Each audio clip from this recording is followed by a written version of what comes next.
तो ये हमने ये क्वेश्चन कर लिया था, जिसमें से बहुत सारों ने सवाल पूछा था कि आईसीटी का क्या है। तो आकलन के लिए आईसीटी पर आधारित उपकरणों का प्रयोग करना, तो आईसीटी मतलब क्या होता है, कंप्यूटर टूल्स वगैरह इस तरह से निकलता है आईसीटी। उसका फुल फॉर्म अगर हम देखें तो आईसीटी क्या निकालता है, इंफॉर्मेशन टेक्नोलॉजी इस तरह से। तो आईसीटी का एक सब्जेक्ट होता है अक्सर स्कूलों में, इंफॉर्मेशन एंड कम्युनिकेशन टेक्नोलॉजी। इस तरह से ये चीज़ें आती है, तो ये पढ़ाया जाता है, स्कूलों का पार्ट होता है। तो आईसीटी बेस्ड टूल्स, तो आईसीटी यानी कि पॉजिटिव चीज़ आती है कि अप्रोप्रिएट असेसमेंट होता है प्राइमरी क्लास के चिल्ड्रंस के लिए, कि आईसीटी का प्रयोग करना। आईसीटी के टीचर रहते हैं, तो जिसको एक कन्फ्यूज़न था तो उनके लिए ये था कि आईसीटी का कॉन्सेप्ट मैप तो होते ही है, और subjective test according to learning level of children, के रिकॉर्डिंग वाला नहीं था। उसके बाद a primary class teacher is using a variety of concrete material to teach place value to his student. अभी हमेशा जो है तो प्लेस वैल्यू और फेस वैल्यू पे भी सवाल आते हैं। तो प्लेस वैल्यू क्या होती है और फेस वैल्यू क्या होती है, कि प्लेस जो भी रहेंगी तो वो कितने मतलब जो रहेंगे प्लेस मुकामी कीमत रहेंगी, और फेस वैल्यू उसकी असल जितना रखा हुआ है उसके ऊपर। तो फेस वैल्यू से 6 अगर है तो 6 का 6 ही रहेगा वो डायरेक्टली। और मुकामी कीमत जो है तो डिजिट के हिसाब से, वंस टेंस और थाउजेंड्स के प्लेस पर। तो ये क्या है कि टीच प्लेस वैल्यू बताना है, तो इसके अंदर क्या इंक्लूड होता है, dice blocks, bundles of mats, matchsticks मतलब अनबर्न बिना जली हुई माचिस की तीलियां, बनावटी प्रचलित नोट जिसको मुद्रा कहेंगे, मनी फेक करेंसी नोट्स, और एक अबेकस, एक अबेकस।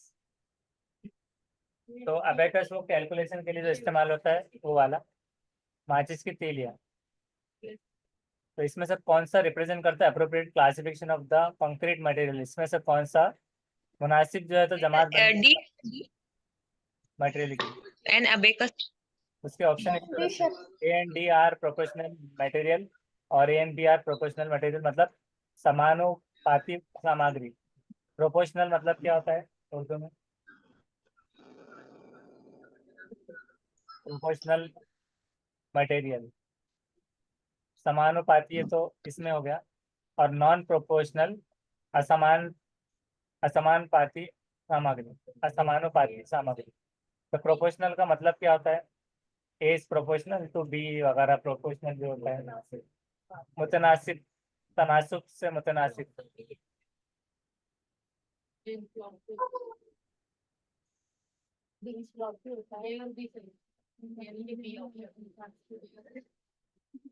बीस block bundle of matchsticks fake currency notes and abacus.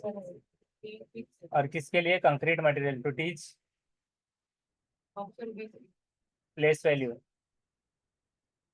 तो उसका बी सही जवाब है, A and B are proportional material, कि ए और बी, बीस के ब्लॉक और माचिस की तेलियों का बंडल, कि मतलब ये तेलियों के हिसाब से आता है ना, उसके अंदर हाँ टोटल एक बंडल दहाई वगैरह इसके हिसाब से।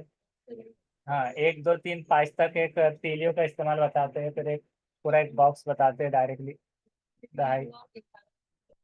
हाँ तो ये जो कि नोट में और गिनतारा में नहीं रहेगा अबेकस में। उसके बाद का क्वेश्चन है कि assessing children's previous knowledge of mathematics concept is important because, कि बच्चे की गणितीय अवधारणाओं का पूर्व ज्ञान आकलन के लिए महत्वपूर्ण होता है, क्यों। पहला है कि it helps in memorising mathematical facts, कि ये गणितीय तथ्यों को स्मरण करने में सहायता करता है। और दूसरा हो गया कि mathematics integrated with other subject, के गणित अन्य विषयों के साथ एकीकृत समाकलित है। या फिर है कि it is helpful in summative assessment, के समेटिव असेसमेंट में मददगार होता है, कि योग्यात्मक आकलन में सहायक होता है। या फिर mathematical concepts are hierarchical in nature, के गणितीय अवधारणाओं की प्राकृति श्रेणीबद्ध है। तो कौन सा रहेगा,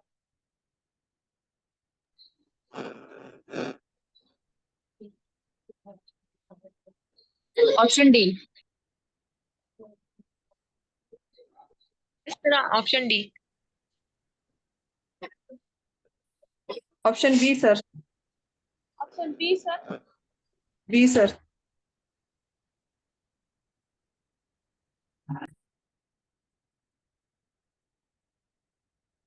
और कोई।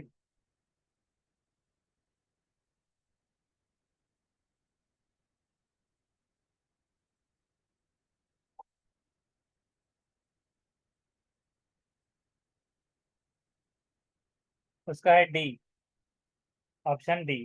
जो कि क्या है, mathematical concepts are hierarchical in nature, की गणितीय अवधारणाओं की प्रकृति श्रेणीबद्ध होती है, assessing child's previous knowledge.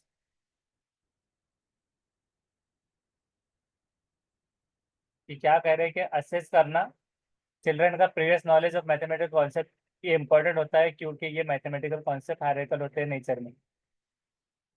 Summative assessment में हेल्पफुल नहीं, इंटीग्रेटेड दूसरे से नहीं है, और मेमोराइजिंग ये नेगेटिव है। उसके बाद में नेक्स्ट के सम ऑफ 6 and 7 इज 13, 6 और 7 मिलाकर हो गए 13। तो एग्जाम्पल किसकी, definition, proposition, open sentence, conjunction. परिभाषा, साध्य, प्रतिज्ञापति, मुक्त वाक्य, संयोजन, समुच्चय, बोधक वाक्य। Option D. Option B, sir. Yes, sir. Option D. इसका है ऑप्शन बी सही जवाब। Proposition, the sum of 6 and 7 is 13 is an example of proposition। ये साध्य, प्रतिज्ञापति ये होता है। परिभाषा, डेफिनेशन तो नहीं हुई, ओपन सेंटेंस भी नहीं हुआ, कंजंक्शन जोड़, संयोजन, समूह। ऑप्शंस में ऑप्शंस में क्या हुआ, मतलब एडिशन होना चाहिए था। प्रोपोजिशन प्रोपोजिशन साध्य प्रतीक जो होता है, तो वो क्या होता है देखते हैं। प्रोपोजिशन एक आइडिया, प्लान और ऑफर, स्पेशली बिजनेस सजेशन में भी होता है, और ओपिनियन एक्सप्रेस जो करेगा। अब यहाँ पर देखते हैं कि प्रोपोजिशन इन मैथ्स क्या होता है, ये वाला। ये क्या होता है, in mathematics we are interested in statement that can be proved और disproved. We define proposition sometime called a statement. ये एक होता है स्टेटमेंट जो कि, हाँ, असर्शन भी होता है, असर्शन और रीजनिंग टाइप का। To be sentence that is either true और फॉल्स बट नॉट बोथ, ये दोनों नहीं होंगे, सही भी और गलत भी। तो ये कह रहे थे कि 6 और 7 13 होते हैं कि नहीं। तो ये पूछ रहे थे, जो कि क्या हो गया, यहाँ पर हो गया कि ट्रू और फॉल्स की बेसिस पर सेंटेंस, और ट्रू अगर है तो ये हो गया प्रोपोजिशन। नेक्स्ट Yes, है, sir. Following levels of cognitive domains are responsible for divergent thinking processes. इनमें से कौन सा कॉग्निटिव डोमेन्स रिस्पॉन्सिबल है डाइवर्जेंट थिंकिंग प्रोसेस से। पहले के नॉलेज, कॉम्प्रिहेंशन एंड एप्लीकेशन, ज्ञान, अवबोध, अर्थबोध और अनुप्रयोग, या फिर एनालिसिस, सिंथेसिस एंड एवेल्यूशन के विश्लेषण, संश्लेषण और मूल्यांकन। नॉलेज, एनालिसिस एंड एवेल्यूशन, ज्ञान, विश्लेषण और मूल्यांकन। कॉम्प्रिहेंशन, एनालिसिस एंड जो है तो यहाँ पर इवेल्युएशन के अवबोध, अर्थबोध, विश्लेषण और मूल्यांकन। जवाब भी कई के सामने आकर गया था। देख ही नहीं पाया सर, एक बार किसी ने। तो बताइए। Option B analysis, synthesis and evaluation. इसका आंसर दिख गया था सर, आंसर बी है। बी। उसके अलावा Option B, sir. देखे नहीं था।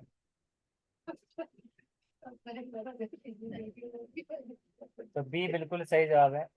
कॉग्निटिव डोमेन रिस्पॉन्सिबल है डाइवर्जेंट थिंकिंग प्रोसेस के लिए, कि एनालिसिस, सिंथेसिस और इवैल्यूएशन। नॉलेज जिसके अंदर नहीं आएगा ये याद रख लेना है कि एनालिसिस आएगा, इवैल्यूएशन आएगा, और सिंथेसिस के विश्लेषण, संश्लेषण और मूल्यांकन। और इसमें ज्ञान नहीं है, हाँ, कॉम्प्रिहेंशन भी नहीं, इस वजह से। नेक्स्ट है कि 76 multiply by 32 student uses the following methods. एक मेथड इस तरह इस्तेमाल कर रहा है स्टूडेंट, 76 मल्टीप्लाई बाय 2 को 32 को, कि 70 + 6 ये हो गया 76, और 30 + 2 ऐसे उसने किया। फिर उसने किया ये वाले तो आगे सॉल्व किए हुए, उसको यहाँ पर 70, फिर उसको उसने क्या किया, फर्दर जो है तो क्या करता जा रहा है, लेंदी कर रहा है। तो 70 multiply by 30, 6 multiply by 30 plus 70 multiply by 2 plus 6 multiply by 2। तो उसका जवाब इस तरह से आ गया कि 21,01,80 प्लस 140 प्लस 12। अब उसके बाद इसका जवाब उसने ये लाया कि 2,432। तो ये क्या हुआ? For the above method which of the following statement is true? Informal techniques of problem solving should be discouraged among learner.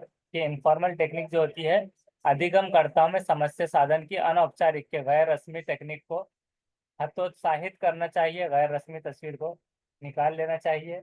If student does not have conception knowledge of multiplication, के बच्चे को आइडिया नहीं है पूर्णांक का अवधारणात्मक ज्ञान, या फिर the method use by student reflects her understanding of the properties of multiplication, कि विद्यार्थी द्वारा प्रयुक्त विधि उसके गुणन नियमों की समझ को दर्शाती है या प्रतिबिंबित करती है, प्रतिबिंबित, या फिर student will get 0 marks in written test for using this method. कि क्या होगा? तो जवाब भी आपके सामने है। ऑप्शन परीक्षा में इस विधि का प्रयोग करने पर विद्यार्थी 0 अंक मिलेगा। तो ऐसा नहीं है कि method use by student reflect करता है उसकी अंडरस्टैंडिंग प्रॉपर्टीज ऑफ मल्टीप्लिकेशन को, इसका ये रहेगा। कि ऐसा नहीं है कि बिल्कुल उसको कॉन्सेप्शनल नॉलेज नहीं था या फिर प्रॉब्लम सॉल्विंग डिस्करेज कर देना चाहिए या 0 मार्क्स दे देना चाहिए। कि ये मेथड से स्टूडेंट का रिफ्लेक्ट हो रहा है कि उसने कुछ समझा कि प्रॉपर्टी मल्टीप्लिकेशन किस तरह होती है, भले ही उसको यहाँ पर उसने इस तरह से अप्लाई किया जो कि प्लस में वैसे जवाब नहीं आएगा, लेकिन उसने कहीं ना कहीं उसको रिफ्लेक्ट करती है अंडरस्टैंडिंग प्रॉपर्टीज ऑफ मल्टीप्लिकेशन। उसके बाद में नेक्स्ट के the most appropriate reason for introducing geo board based activity could be. Geo board के बेस जो एक्टिविटी होती है वो किस तरह से हो सकती है? To teach lines and angles to learner, to teach different types of triangles to learners, to teach the volume to learner, to provide concrete representation for many investigation in geometrical concepts। कि अधिगमकर्ताओं को रेखा और कोणों को पढ़ना, या फिर अधिगमकर्ताओं को भिन्न प्रकार के त्रिभुजों को पढ़ना, अधिगमकर्ताओं को आयतन पढ़ाना और विभिन्न जमातीय ज्योमेट्री के अवधारणाओं की जांच कॉम्प्लेक्स के रूप में करना। तो ऑप्शन डी सर। इसका है D, to provide concrete representation for many investigation in geometrical concept। कि जियो बोर्ड का बेस्ड एक्टिविटी क्या हो सकती है? तो इन्वेस्टिगेशन करने में मददगार है ज्योमेट्रिकल कॉन्सेप्ट पर। लाइंस और एंगल नहीं रहेंगे, ट्रायंगल समझाना या वॉल्यूम समझाना। Next, teach the concept of place value. The teacher brings in a variety of material into her classroom like abacus, Dean's block and currency notes of 1, 10 and 100।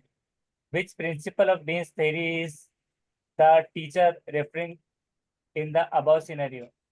के बच्चों को place value समझाने के लिए अलग अलग मटेरियल्स ने लाया, जिसके अबेकस, डीन्स ब्लॉक्स और करेंसी नोट 1, 10 और 100 के। तो इसमें इस सिनेरियो में प्रिंसिपल क्या रहेगा? Dynamic principle, mathematical variability principle, या परसेप्चुअल वेरिएबिलिटी प्रिंसिपल, या कंस्ट्रक्टिव प्रिंसिपल रहेगा?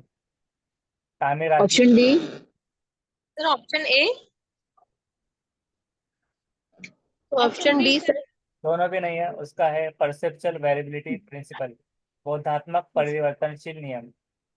परसेप्चुअल का मतलब क्या होता है? परसेप्शन, परसेप्चुअल, बोधात्मक उर्दू में परसेप्चुअल वेरिएबिलिटी।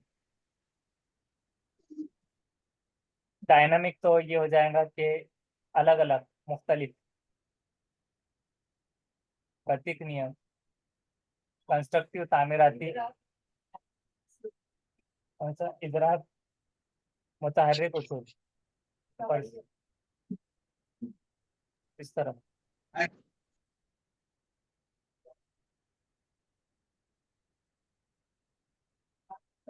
ठीक है, relating the ability to interpret to become aware of something through the sense, या कोई चीज के जरिए एक एबिलिटी रिलेट करना के कोई चीज से अवेयर हो जाना सेंस। एक मिसाल है क्या? Patient with perceptual problem who can not जज डिस्टेंसेस, ये उसकी मिसाल है। तो क्या हो गया? इंटरप्रेट और become aware of something through senses, senses से अवेयर होना। Errors place an important role in mathematics, statement is कि त्रुटियां गणित में एक महत्वपूर्ण भूमिका निभाती है, ये वाक्य क्या है? फॉल्स है। एरर जो है तो इंडिकेट करता है केयरलेस एटीट्यूड टुवर्ड मैथमेटिक्स। ये गलत है क्योंकि त्रुटियां गणित के प्रति लापरवाही वाले अभिवृत्ति को दर्शाती है, या फिर ट्रू है कि हेल्प करता है टीचर को समझने कि कैसे चिल्ड्रन कंस्ट्रक्ट करेगा मैथमेटिकल कॉन्सेप्ट है। Mathematics is considered free from errors. ये सही है कि एरर इंडिकेट होता है लो एरर आईक्यू का। Sir option option B. Option B सही है कि सही है कि कुछ करते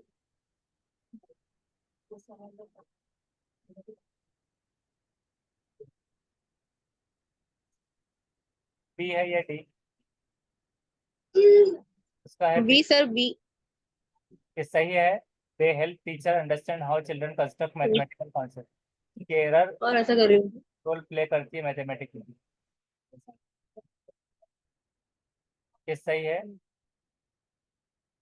मतलब एरर क्योंकि मिस्टेक्स पार्ट ऑफ लर्निंग होते हैं, तो उस वजह से कि टीचर भी अंडरस्टैंड करेंगे कि कॉन्सेप्ट आ रहे हैं नहीं। ये और इसमें बताया गया कि मैथमेटिक्स सिर्फ फ्री फ्रॉम एरर होना चाहिए, गलती होनी नहीं चाहिए। ट्रू है। एरर इंडिकेटिव है लो आईक्यू का। क्या एरर हो गए मतलब आईक्यू उसका लो है। ये फॉल्ट से इंडिकेट करना केयरलेस एटीट्यूड टुवर्ड मैथमेटिक्स, कि मैथमेटिक्स पर उसका जोर नहीं ज्यादा। नेक्स्ट क्वेश्चन पढ़िए। Common error that we often encounter when children are asked to add two fractions. दो कसरे फ्रैक्शन को क्या करना है, ऐड करना है। They add numerator with the numerator and denominator with the denominator. What could be the possible reason for such misconception? Denominator और numerator को क्या कहेंगे उर्दू में?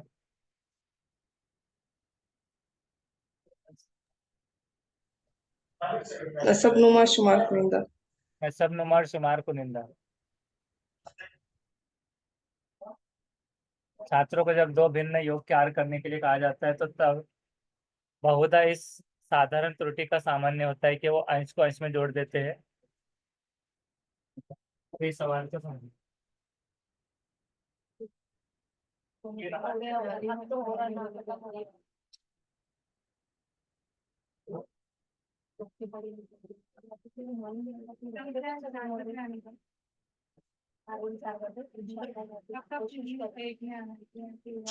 चार बजे फोन करके निकला मैं तो इसमें देखेंगे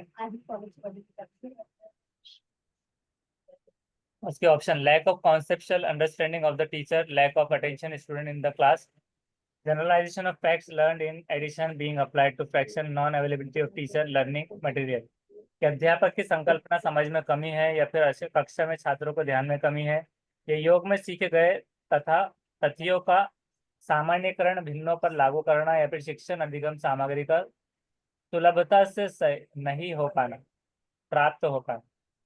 तो कौन सा रहेगा? ऑप्शन बी या तो डी। बी या D? Option B. Lack attention of student in the class. और उसके दाम उसका है C, generalisation of facts learned in addition being applied to fraction. कि योग में सीखे गए तथ्यों का सामान्यकरण भिन्नों पर लागू करना, ये रहेगा। लैक ऑफ अटेंशन भी नहीं था। नॉन अवेलेबिलिटी ऑफ टीचिंग, कि सामग्री का सुलभता से प्राप्त ना हो पाना, ये भी नहीं था। तो ये लैक लैक और नॉन अवेलेबिलिटी निगेटिव थे और एक पॉजिटिव का था। उसके बाद में हो गया कि the most appropriate formative task to assess the students understanding of data collection is. कि छात्रों के आंकड़ों के संग्रहण की समझ के आकलन के लिए सर्वाधिक उपयुक्त रचनात्मक कार्य क्या है? Classroom discussion, crossword, survey based project, role play. कक्षा में ऑप्शन सी।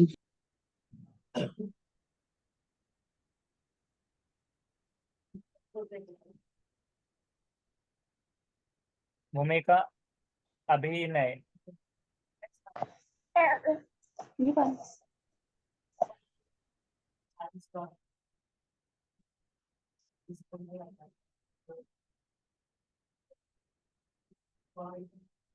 उसका है option C, survey based project is right. the most appropriate formative task to assess the students understanding of data collection। के डेटा कलेक्शन, तो data collection चल रहा था, formative task था, ये आकलन की सर्वाधिक उपयुक्त जो है तो रचनात्मक कार्य। तो डिस्कशन नहीं रहेगा, क्रॉसवर्ड भी नहीं।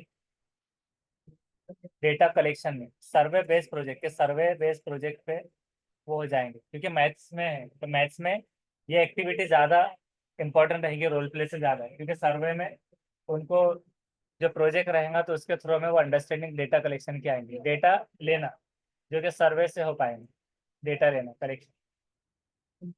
Engaging students in mathematical activities at primary level can help in many ways। कि बच्चों को अगर आप मैथमेटिकल एक्टिविटीज में प्राइमरी लेवल से रखेंगे तो उसमें वो मदद होंगी किस तरह से। पहला है कि प्रोवाइड होंगी opportunities to children to explore many abstract concept and learn computational strategies. दूसरा हेल्प करेगा यूटिलाइज करने free period given in time table, या फिर हेल्प करेगा स्टूडेंट को deepen their mathematical understanding and reasoning, serve as a tool of summative assessment. Option A. First.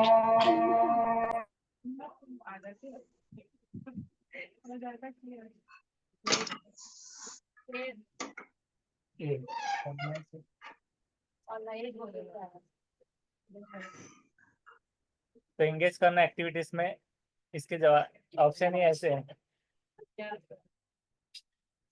ए अगर बोल रहे हैं आप तो ए के साथ डी, जिसमें बी नहीं रहेगा आपका सी नहीं रहेगा, या फिर आपका डी रहेगा ए और सी।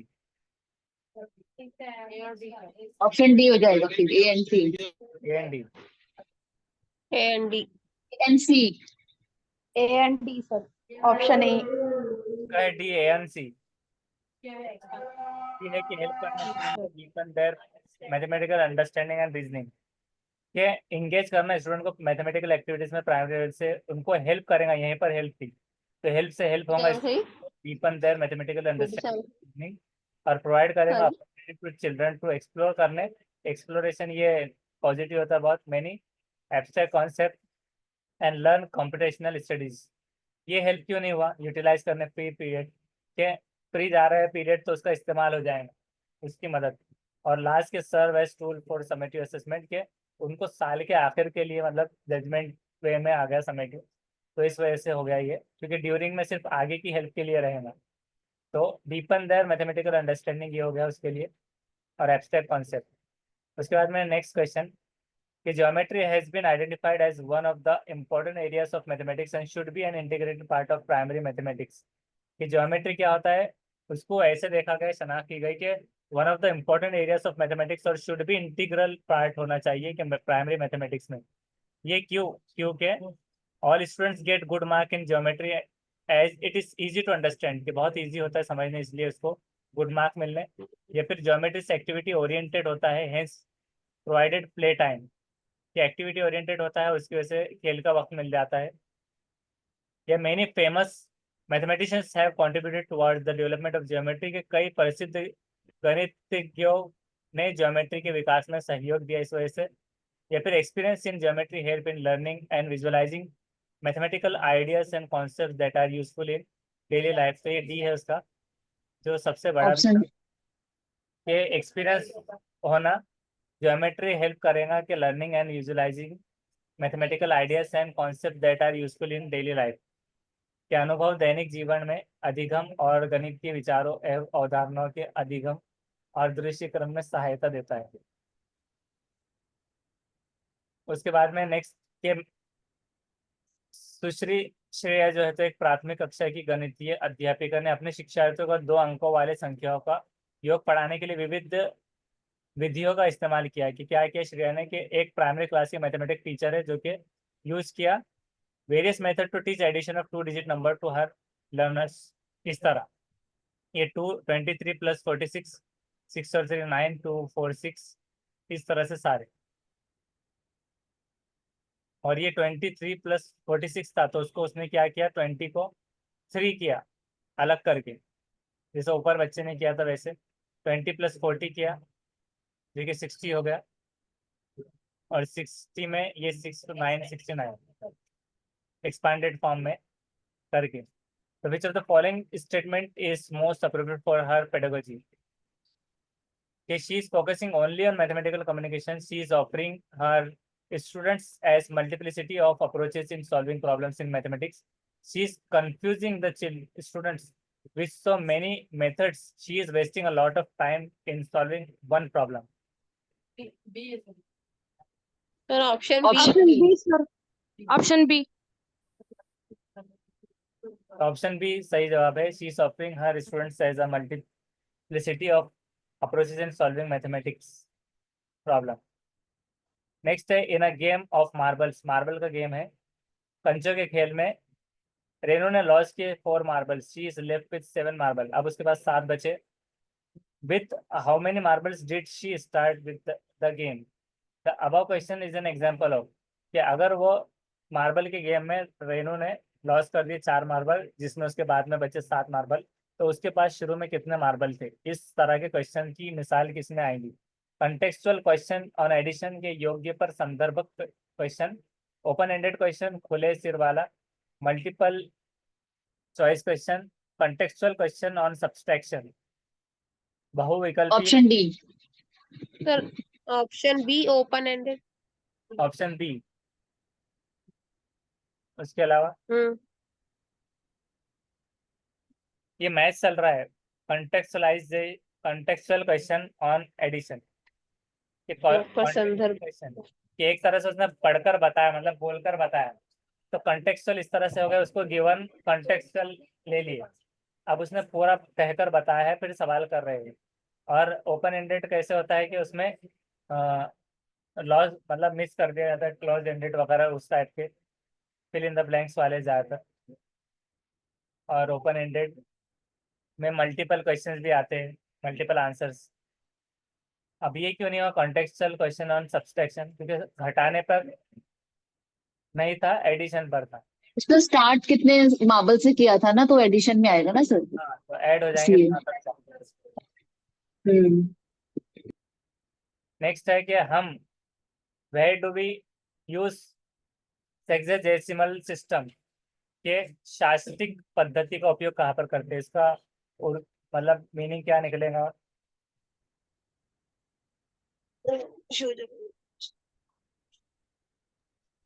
रिलेटिंग टू 60 फ्रैक्शन जो होता है बेस्ड ऑन 60.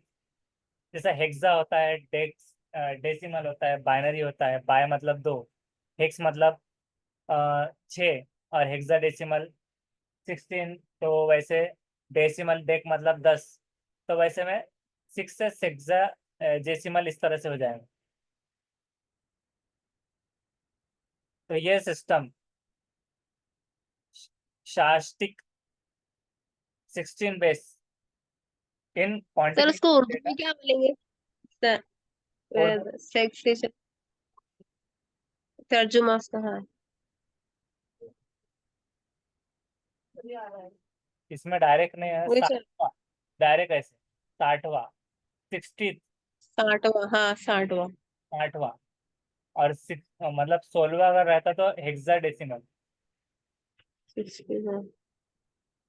तो वैसे इसके जो पूरे नाम है उसके हिसाब से चलता है. तो 60वां, तो 60वां सिस्टम कैसे यूज करेंगे, तो इसका है मेजरिंग एंगल्स में. क्वांटिफिकेशन ऑफ डेटा नहीं है. Measuring distances in foot and yard. ये दूरी फुट और गज में मापने के लिए इस्तेमाल नहीं होता. हिंदी अरबी संख्या को लिखने के लिए भी नहीं हो रहा है. और आंकड़ों को क्वांटिफिकेशन ऑफ पॉइंटिंग के नहीं, मेजरिंग एंगल, तो एंगल के कोणों को मापने के लिए इस्तेमाल होगा ये सिस्टम 60वां. उसके बाद which one of the following is true about teaching and learning of mathematics in class 1 and 2 as per the vision of national curriculum framework 2005. NCF 2005 के हिसाब से 1 and 2 में विजन क्या रहेगा कि रूपरेखा पाठ्यचर्या की अधिगम से दृष्टि से focus on algorithm and broad learning. ये फोकस करना, कलन विधि और रट्टांत अधिगम पर जोर देना. या only oral mathematical problem should be done in class 1st and 2nd. And mathematics should be integrated with other subjects like languages, arts, EVS, etc. Mathematics should not be taught in 1st and 2nd. फिर option C. Option C. Option C sir. Option C. तो option सी बिल्कुल सही है कि 1st और 2nd में mathematics को पढ़ाया जाता है, EVS के तौर पर और आर्ट्स वगैरह के तौर पर. ये इंटीग्रेटेड के तौर पर हो जाता है। उसके बाद in a constructive classroom for introducing the multiplication of decimal. अब डेसिमल आए यहाँ पर, which among the following is most appropriate, इसमें से क्या तामीराती क्लासरूम में प्रश्नवाची कक्षा में दशमलव के गुणन का परिचय देने के लिए कौन सा अत्यधिक उपयुक्त कौन सा रहेगा? पहला ये यूजिंग ग्रिड्स, ग्रिड्स का इस्तेमाल, जैसे कि ग्रिड आते हैं बॉक्सेस बॉक्सेस टाइप में पूरे रिप्रेजेंट करने, हाँ ग्राफ टाइप में रिप्रेजेंट करने डेसिमल्स के अशारिया वगैरह देखने, और then introduce multiplication of decimal के उसके बाद में इंट्रोड्यूस करना मल्टीप्लिकेशन डेसिमल का, कन्वर्ट करना डेसिमल को फ्रैक्शन में और फिर अप्लाई करना, ये रहेगा। या फिर कन्वर्ट करना डेसिमल्स टू होल नंबर्स, सही आदाद में मुकम्मल आदाद पूर्ण संख्या में परिवर्तित करना और फिर गुणन करना, या फिर use formal algorithm to solve the questions followed by a practical practice worksheet. Option A. Option A. रस्मी तौर पर सॉल्व करना। अच्छा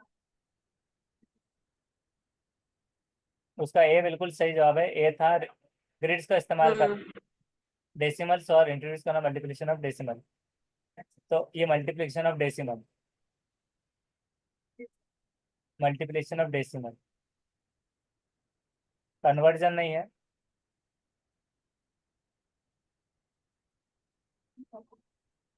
उसके बाद classroom discussion was initiated on the topic of sale and discount in festival.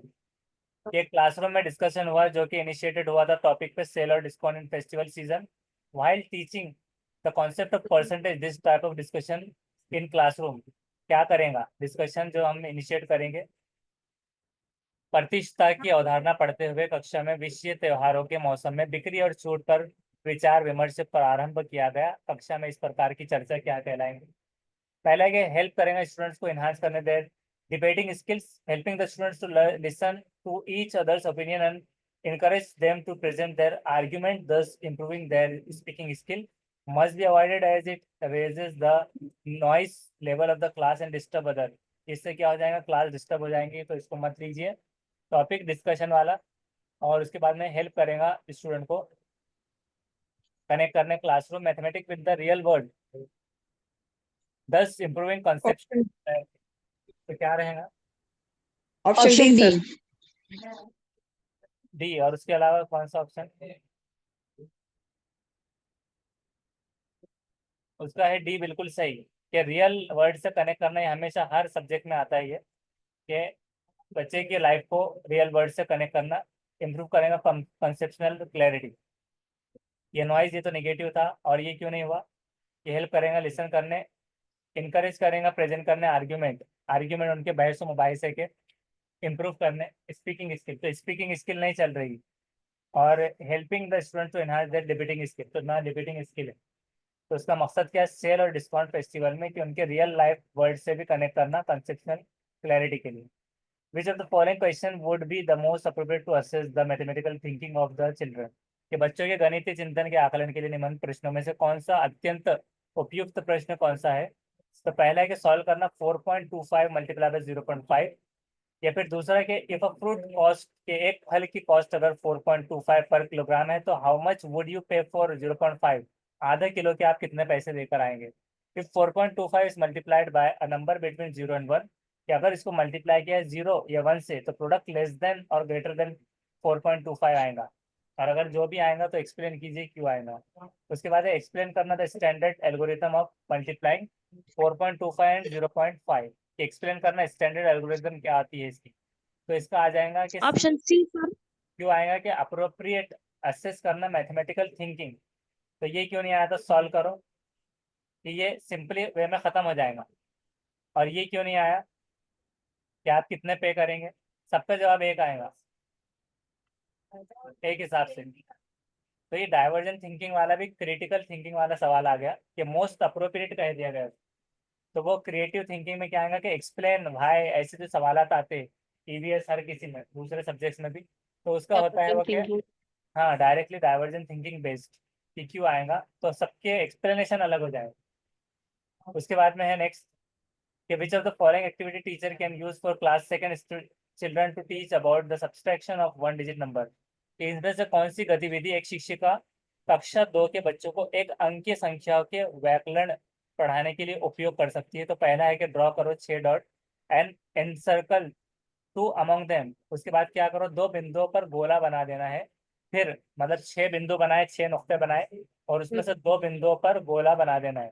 फिर बच्चों से बचे हुए बिंदुओं को गिनने के लिए कहना है कि अब बचे 4। तो ये गतिविधि समान प्रकार के उदाहरण से दोहराना कि count remaining dot, repeat the same process with similar examples. या राइट करो 6 - 2 4 हो जाएगा ब्लैक बोर्ड पे। और आज करो चिल्ड्रन को कि राइट करो इसको 10 मरतबा नोटबुक में। तीसरा है कि टीचर आज करेगा चिल्ड्रन से कि read aloud all the problem written on the blackboard. कि ब्लैक बोर्ड पर रखे हुए सारे प्रॉब्लम्स को पढ़ो। Teacher give a lot of numerical problem. तो इसमें भी क्या है कि रट्टाफिकेशन वगैरह सारी चीज़ों में आ रहा है, रिपीट करना। ए ये सारे 10 मरतबा लिख लो या फिर सिर्फ इसको ड्रॉ कर लो। ये सिंपल वे थे। ये भी फिर से क्या हो गया कि काउंट करने लगाना। हाँ, और दोहराना कौन सा, इसको नहीं दोहराना है। Repeat same process with similar example, कि फिर से ऐसे और एग्जांपल लेना कि 6 डॉट था तो अब 8 आ जाएगा, 10 आ जाएगा। तो ये वाला, तो ये रिपीट से कंफ्यूज नहीं होना है, ये सेम प्रोसेस को रिपीट करना। तो इसमें क्या होगा कि उनकी एग्जाम्पल्स है, क्योंकि उनकी एक्टिविटी बढ़ी। क्या हो गई, एक्टिविटी टीचर है तो एक्टिविटीज के अंदर में इंक्रीज हो गया और जिसकी वजह से वो ज़्यादा से ज़्यादा सीख पाएंगे। और ये सिर्फ लिखने में उनका दिमाग नहीं चलेगा, हाँ उनका इमेजिनेशन में वो कहीं और रहेंगे और ये सिर्फ लिखते जाएंगे इस तरह। 2 मिनट बचे हैं तो 2 मिनट में ये सवाल खत्म करना है। कि 30 वाला क्वेश्चन है कि Rehana wants to become a good mathematics teacher. कि रिहाना बनना चाहती है एक अच्छी मैथमेटिक्स की teacher. To be a good mathematics teacher she must have, तो उसके पास क्या होना जरूरी है, the skills to prepare students for maths olympiad. कि छात्रों को गणित ओलंपियाड के लिए तैयार करने के लिए कौशल। Conceptual understanding and ability to relate the content of mathematics with real life. कि संकल्पात्मक समझ और गणितीय ज्ञान को वास्तविक जीवन से संबंध करने की क्षमता होनी चाहिए, या एबिलिटी टू रिकॉल कर बी लेना। सर, बी का समझ। सॉल्व मेंटल मैथ प्रॉब्लम, कि मानसिक गणित की समस्याओं को हल करने की क्षमता। तो बी हो गया कि जो कि रियल लाइफ सिचुएशन से जुड़ा हुआ था लाइफ से। और सबसे बड़ा ऑप्शन भी था। उसके बाद में आ गया next, following 3 statement have given in the contextual teaching number to student of early primary classes. क्या कहा जा रहा है, ये 3 स्टेटमेंट यहाँ पर दिए गए। Given context of teaching number पढ़ाने के सिस्टम में स्टूडेंट को अर्ली प्राइमरी क्लासेस में। पहला क्या है कि इनकरेज करना स्टूडेंट को think about the numbers of object and their quantities when they are meaningful to them. कि क्या कह रहे हैं कि विद्यार्थियों को वस्तुओं की संख्या एवं उनकी राशियों के बारे में सोचने के लिए प्रोत्साहित करना जबकि वो उनके लिए अर्थपूर्ण हो। To encourage student to learn counting by remembering the names of number, अंकों के नाम याद करना। और encouraging student to make aggregate out of movable objects. तो इसमें से कौन सा स्टेटमेंट सही है, पहला हो गया A only, B B and C, sir और ऑप्शन ए एक बार बताइए। ए वाला सही जवाब है, ए एंड सी। ए हम्म क्या था कि इनकरेज करना स्टूडेंट को think about the end number. C. और बी क्यों नहीं हुआ, बी वाला क्यों नहीं हुआ है, सर क्या रिमेम्बरिंग का था? हाँ स्मरण करने में आ गया, रिमेम्बर करने में, नाम याद करने में आ गया।